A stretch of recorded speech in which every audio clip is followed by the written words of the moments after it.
as I am the helicopter pilot and currently my position is the Deputy Brigade Commander of Army Aviation Brigade. Our main task as the Army Aviation, as a part of land forces, is to support our troops which operate on ground. So we have a lot of different tasks. It's like the same: search and rescue, medical evacuation, casual evacuation, close air support, can be air interdiction, reconnaissance, special tasks in case to support our security services with their missions as well. So we are quite maneuverable, quick response force, and usually our commanders pretend and like to use us in the situation when they need the action right now, immediately. If I understood you correctly, the main task is to support our infantry. Yes, because as we are the part of the army of land forces, this is what we were created for. So to help our guys on ground to achieve some success, to achieve their goals. So to support with our fire, to strike the enemies in close vicinity of our troops. So this is our main task. There are a lot of other different tasks we also do quite well. For example, the task we are quite successful right now is counter enemy UAV and enemy kamikaze drones. It is not what we are created for, but we can do it quite well. Could you tell us about more in detail about this, about kamikaze drones and struggle against them? Without any numbers and without dates, it was a period when these drones becomes a real challenge for Ukraine, and our Army Aviation HQ receives the task from Supreme Commander that we should try to find the way how to use helicopters to counteract. After that, it was created a team which prepared all the list of documents and minimal requirements to the pilots to participate in this. Our Army Aviation Commander, he chose the 16 separate Army Aviation Brigade as a platform who will start to prepare pilots and who will be responsible for the results. We spent some time to go through the new created program, to go to the range area, to train the pilots, gunners, to become a part of the already existing system of air defense, because everything was already created before, and we just joined the party.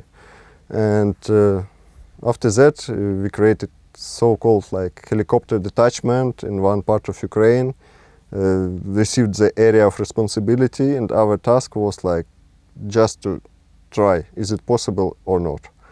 And everything was under control of our Army Aviation Commander and the generals above him. So it was big responsibility. And all of us, we understand that it's not about the pressure from your commander, it's moral pressure that if you can be successful, you can help others to have peaceful nights, and you can, if you can stop this problem with the drones, it means that other assets and forces can be relocated to another place to do another job. So we started to do this task. We started with duties and started during the daytime, nighttime, and during it was the first day on the duty, and we received the command, the order to take off and go to intercept the target, and we were struggling even find it, not to intercept. We tried few times, but with no success. We landed at it was after action review. We did everything according to the plan. Everything it was intention, and we had a lot of lessons learned before from other tasks, and we were struggling to find what was wrong. And after some recommendations, we started with the second night, and again it was failed. After that, we had let's say a round table with other officers. As minimum, we should find what's going on wrong, just to mitigate the problem. And only during the third night, finally, we found the target in the air, intercepted and it was destroyed in not populated area, and like we felt like really we were proud of us. And immediately it was during the night time after midnight. It was like a response to the Army Aviation commander that like we successfully performed the task, and he was like, okay, continue. And we were so proud like that we did it even once, that when we received like during the flight, when we were on our way back to the main base, we received that task like, guys, can you do it again? Okay, after refueling? No, right now. Okay, we can try. And like we started one by one. It was like few targets during the first night, during the first attempt. After that it was another night, and like in very short period of time, it was a decision that we should create additional detachments to increase this one and create additional in different parts of Ukraine to cover as much territory as possible. So like I can say that we are quite successful in this, and even not talking about the precise numbers, if our HQ still use us, it means that like they have benefits from this. In case that we take some part of all shut down drones, they still are on our account.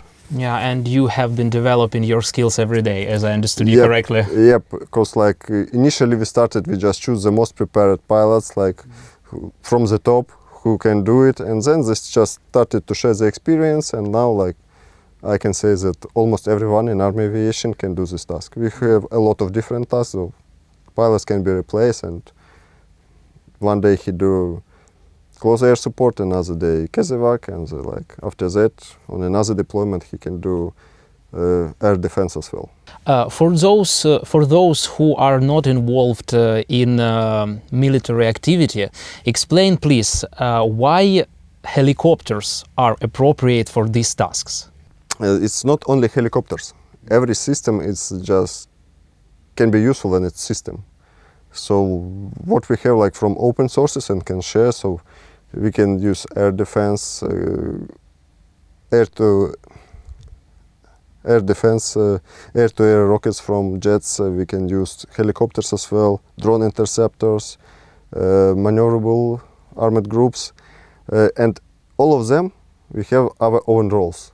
So this drone kamikaze, they are flying with different speed at different levels, and of course the price of interception. So when you use a rocket which costs like $500,000 to shut down the drones, of course you'll do it like just to protect your civilians or protect your critical infrastructure, but the price. And another thing, when you use just machine gun and like few rounds to shut it down, the price is like less in thousands. Yeah. When it comes to air defense, I understand, but when it comes to infantry, I mean this activity. Why do helicopters? Why are helicopters appropriate for these tasks more than airplanes? We have our own role, so it's like not like divided, but everyone try to use the assets where they are most useful. Part of big system, yeah. Yep.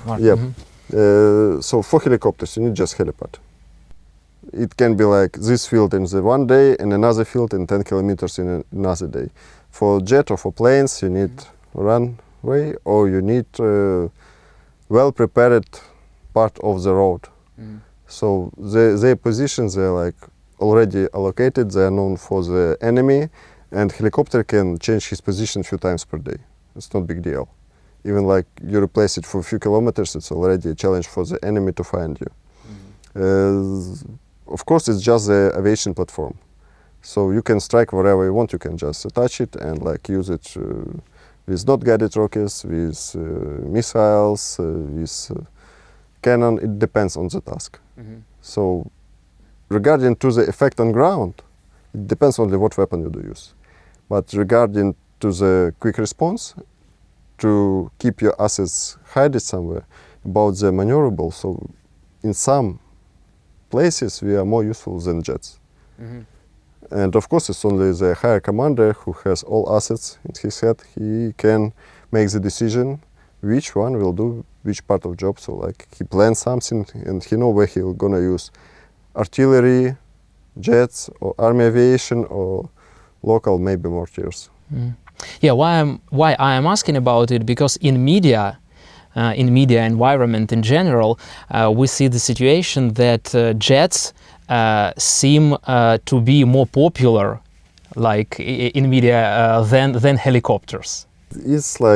It depends. They Yeah, have their own because we task. have more news about jets, we have more news about airplanes, etc. Like Ukrainians, we asked for the jets so long that it will be a little bit strange not to show them when we already received them. Of course, the task they do is quite important, and sometimes they do something helicopters are not able to do.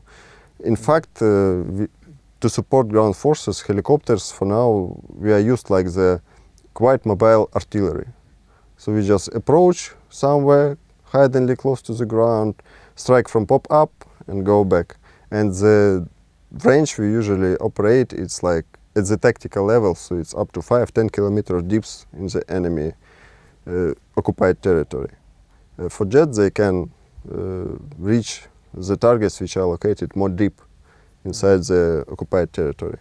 That's why probably, and of course the assets when you just like, in our case we use 80 millimeters and 130 millimeters not guided rockets.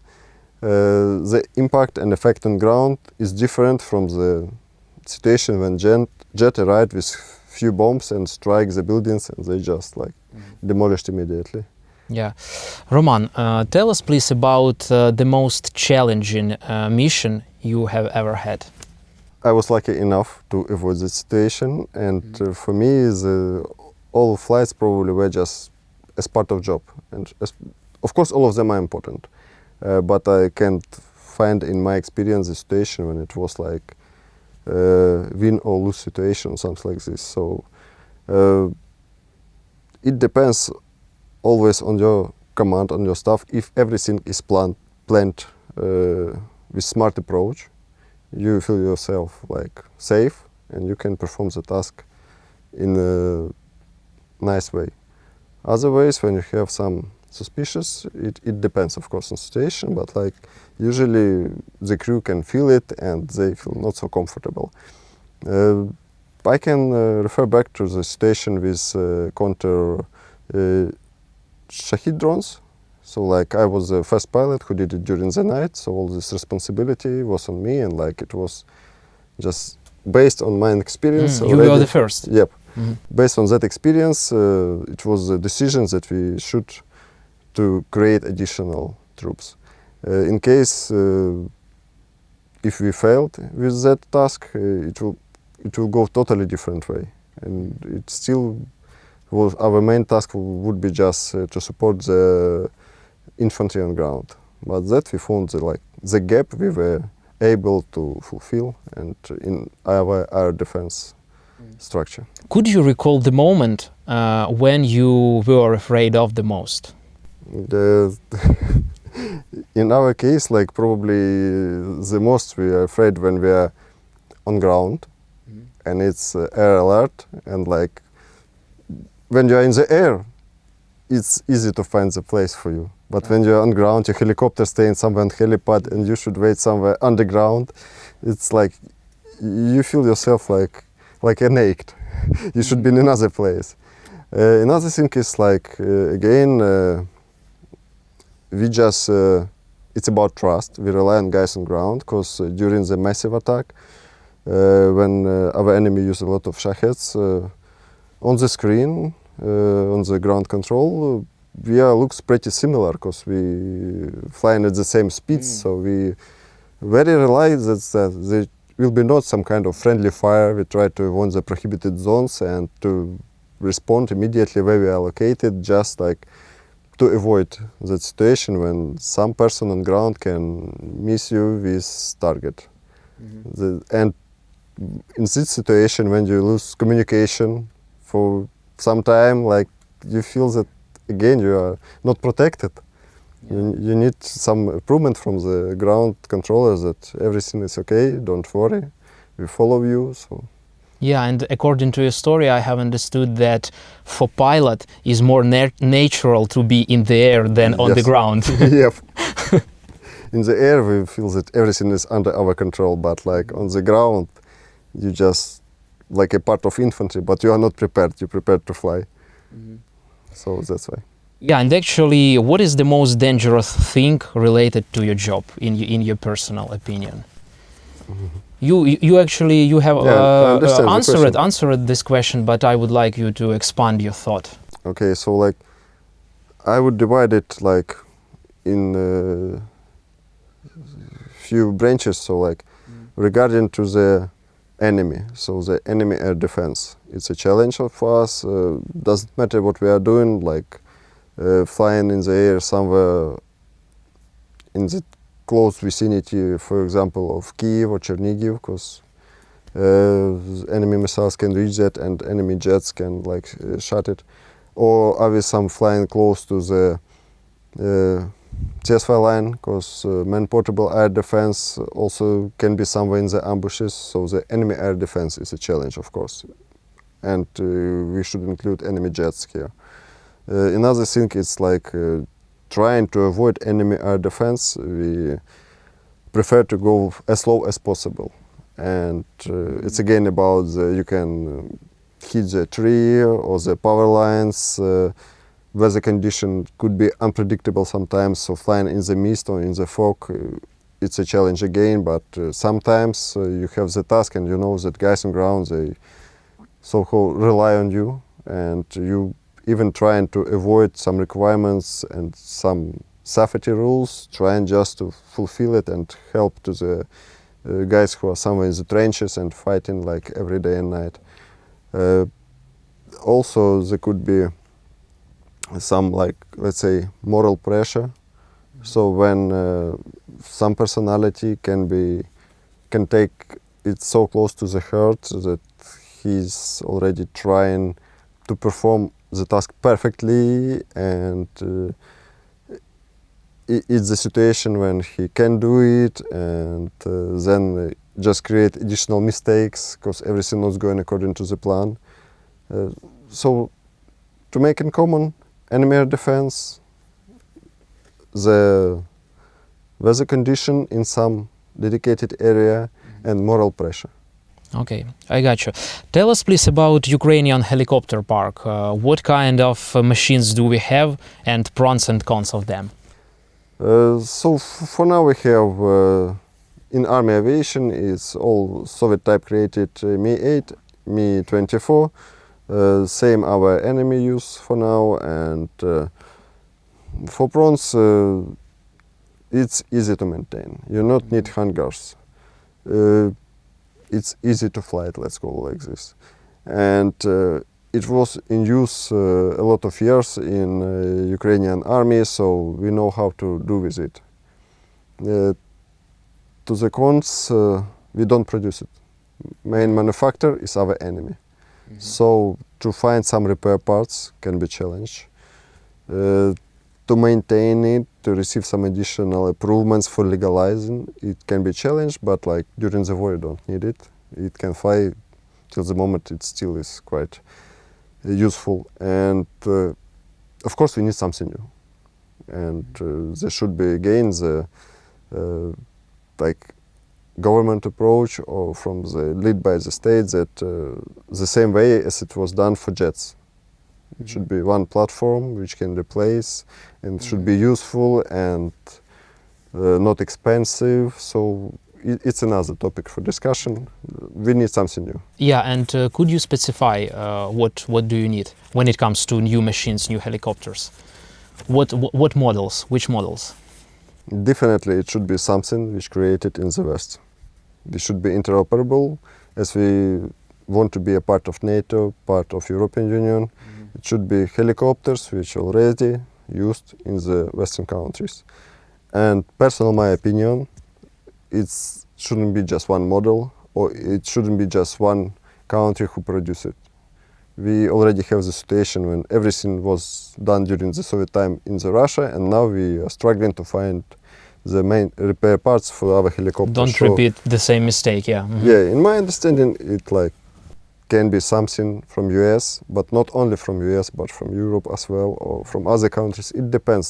So when the time will come to choose the appropriate helicopter, I am sure that it will be some kind of unit created with dedicated task to analyze all the market, to find the best helicopters with combat experience, which can be more useful for Ukrainian army. Because it's not only for helicopters for the pilots. The main task of Army Aviation is to support the land forces. So we should choose a helicopter which can do the more or cover the more gaps which our infantry required. There are a lot of legends about pilots' superstitions. Yep. And I would like to ask you, what superstitions do pilots have? A lot of actually, and it depends on almost every pilot has his own, but in general, if you tell, it's probably not to make photo and video before the flight. You can do it after, but not before. Not to shave in the morning before the combat flight. Okay. Yes, and another is not to dress your new uniform just immediately before flight. You should walk somewhere with daily routine for a few days, just to feel like the second skin after that, maybe. Also, some pilots have some rituals before the flights, so some of them just talk to helicopter, another pray to the god, some like this, and some of us have so-called amulets probably. So lucky coin, or what's become quite popular in our brigade. So guys have homemade toys which created their children for them, and they keep it as a protection. And I know one case when pilot was deployed to the deployment area, and he forgot it at home, and he refused to fly it before this toy will come back to him. To deployment, it's very interesting. And actually, I am curious, and I would like to ask you, when you talk to helicopter, to machine, what are you talking about, if it is not secret? Not secret. It depends on your mood. So to the friend, you can say just a few words, you can pronounce it in your mind. Some guys, they even divide the helicopters to touch the nose or the belly. It depends. Just everyone has his own ritual. Still, it helps them to feel comfortable during the flight. It's okay.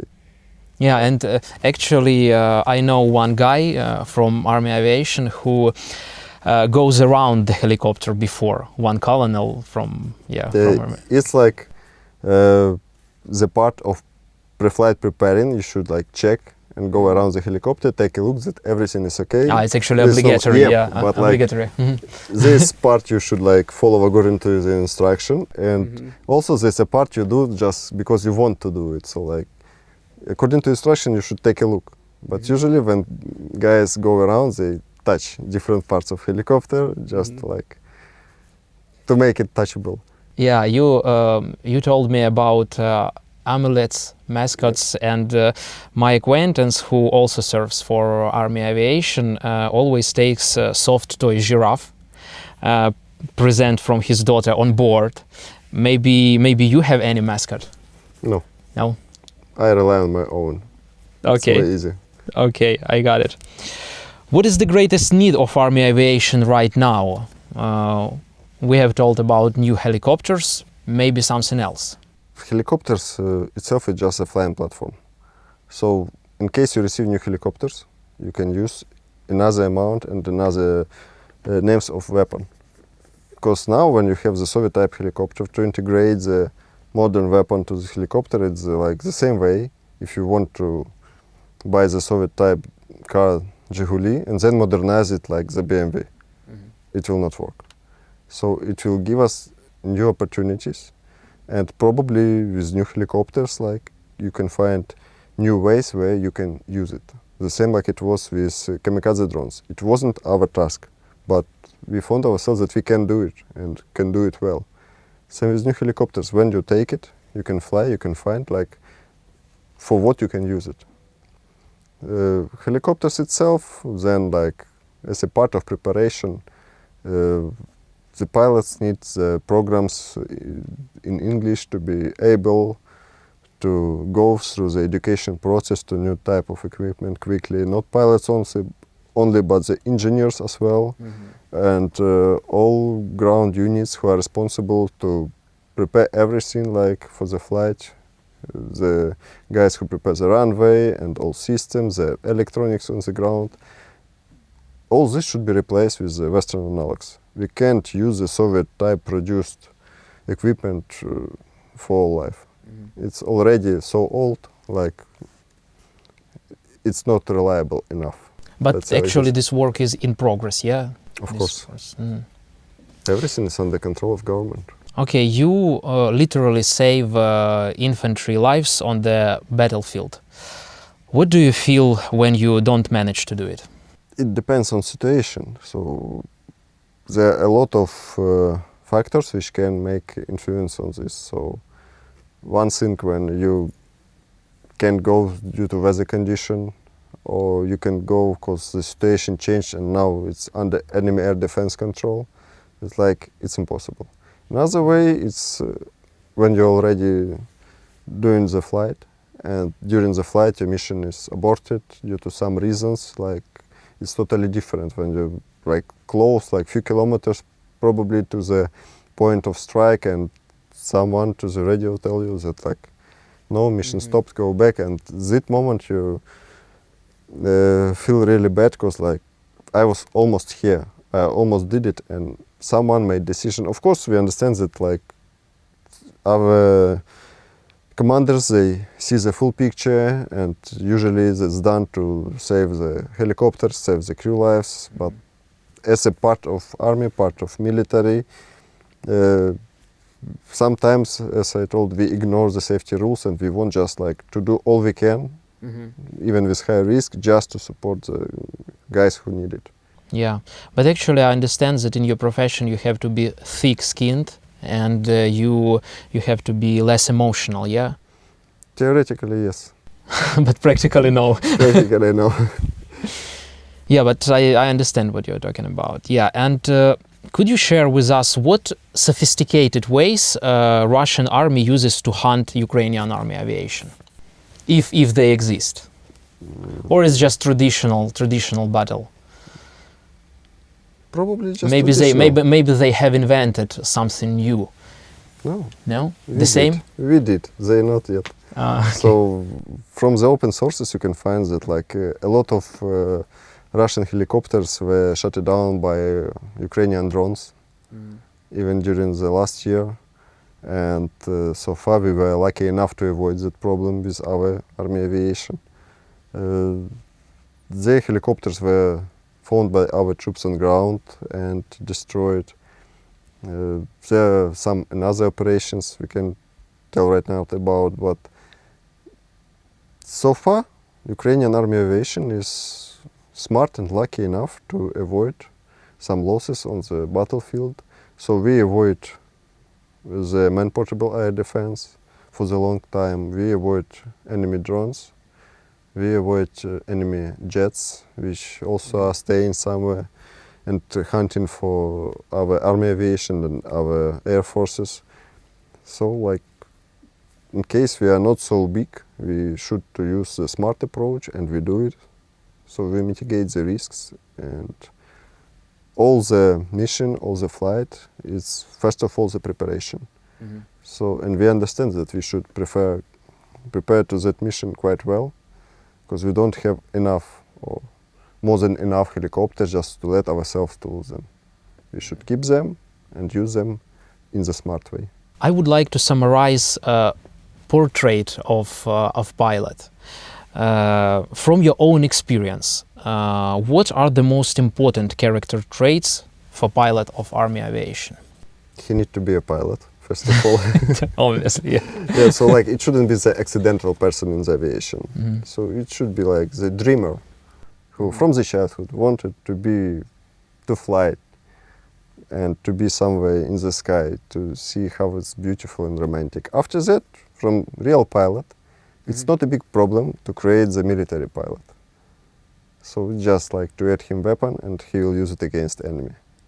So should be dreamer, patriotic, and able to find and strike the enemy.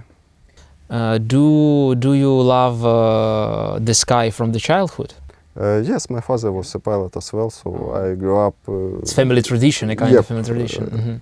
Let's call it like this. So I grew up at the airfields, and there were the, I don't know how to call it, the proper way. The days when it was legally entered for the children the air base, and for the helicopters on the runway, and we were able to go inside and touch everything. Like Yeah, you were a really happy boy. Yeah. So because you had access to these yeah, of areas course, and this was to these machines. situation when like it was probably not so legal that time, but all do it. We all did it. Probably every pilot took his child to the helicopter for some flights just to show how it looks. So it's come from the childhood. Yeah. Could you tell me why do you love the sky? How could you explain this love? Not only childhood, yeah, but in general, you still love it. Because you should try it. It's hard to explain. You should just. I mean, is it a kind of your mission of your life? Maybe it comes from your heart. I don't know. How do you explain it? I like it because everything is so calm here, and everything is so well planned and controlled, and you just enjoy the flight, enjoy the perfect view, and like you are like separated from all the problems. They're still on ground, but you are not. Yeah, I have heard about it from many pilots. Yeah, you can leave your problems on the ground And you should when you're in do the it. sky. If you go to the flight with your problems, it will create additional problems for you in the air. We observe that conventional war has been turning into war of drones, and I would like to ask you, will drones manage to replace helicopters in future? In my personal opinion, in nearest future, no. I don't know how it goes in like decades, but for now, can you find any army who reduced to use helicopters? Nope. Of course, drones, they can do a lot of missions, and they already started. So like in reconnaissance, they are quite better than we are, because like every commander on ground, he can like just take off the drone from his unit and see the picture on the battlefield. He doesn't need to send requests to use helicopter to observe and report, so like not waste the time. For strikes, again, it's okay. For deep strikes and other things, and already we started to use, Ukraine, I mean, like, started to use ground platforms for medical evacuation. Yep, but when you need to do something quick, you will ask for aviation. When you need to relocate a big amount of troops or weapon, so far you don't have so big drones, so like you need aviation. Another thing, like still electronic warfare exists. You will need the guy on the board who can take responsibility in every moment and can use his own brain and take everything under control. In some cases, drones are more useful, but so far they can't replace the helicopters at all. So my prediction or forecast that it can be some of the integration of drones in the helicopters. So it's the same like some Western countries started to do so-called loyal wingman for jets, when it's jet drone just supporting and make information with real pilot control jet. It can be drones integrated as a part of weapon to the helicopters. There are a lot of ways for improvement, but to replace him, probably not yet. Roman, first of all, I would like to thank you for your work, for protection, and obviously for this interview. Thank you very much. You're welcome.